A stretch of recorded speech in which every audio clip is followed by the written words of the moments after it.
કેમ છો? મજામાં? સુવાક્યોની દુનિયામાં, સુવિચારની દુનિયામાં આપનું સ્વાગત છે. મારા દોસ્તો, મારા મિત્રો, એવું કહેવાય છે કે કોઈએ ખૂબ સરસ લખ્યું છે, કહ્યું છે કે નામમાં શું રાખ્યું છે.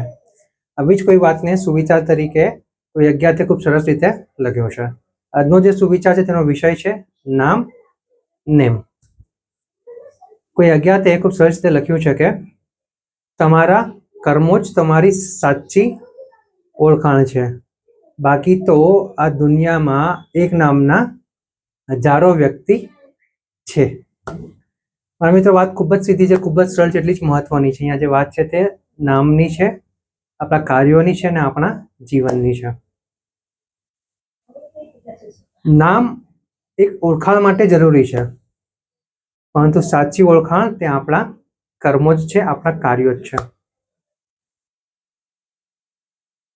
આ પૃથ્વી ઉપર જન્મ લીધો છે એટલે એના માટે ભગવાનનો ખૂબ ખૂબ આભાર કે આપણને પૃથ્વી પર લાવ્યા. સાથે સાથે આપણે જવાબદારીઓ પણ છે તે નિભાવવાની હોય છે.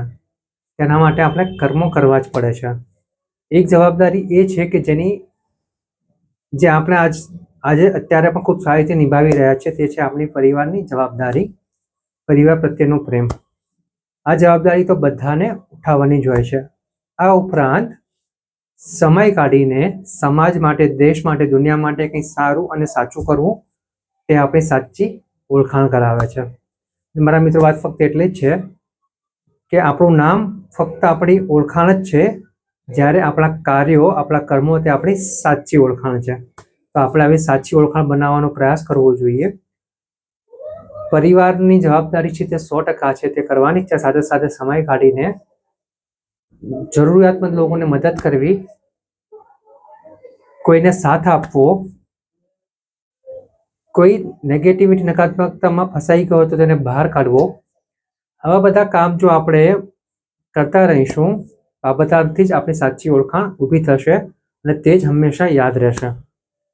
બાકી તો નામ એવું છે કે એક જ નામના હજારો વ્યક્તિઓ તમને મળી જશે, પણ દરેક વ્યક્તિમાં કંઈક ને કંઈક અલગ હશે અને એકબીજાથી ખૂબ અલગ હશે. બસ મારા મિત્રો, વાત અહીંયા ફક્ત ફરી એટલી જ છે કે આપણે હંમેશા કર્મો ઉપર ધ્યાન આપવાનું છે. નામ તો ઘણા બધા હોય છે, બસ આટલું યાદ રાખીને આપણા જીવનને ઓર વધારે સારું, બહેતર બનાવવાનું છે. ફક્ત નામ માટે નહીં, પરંતુ સાચી ઓળખાણ માટે જીવવાનું છે. Thank you.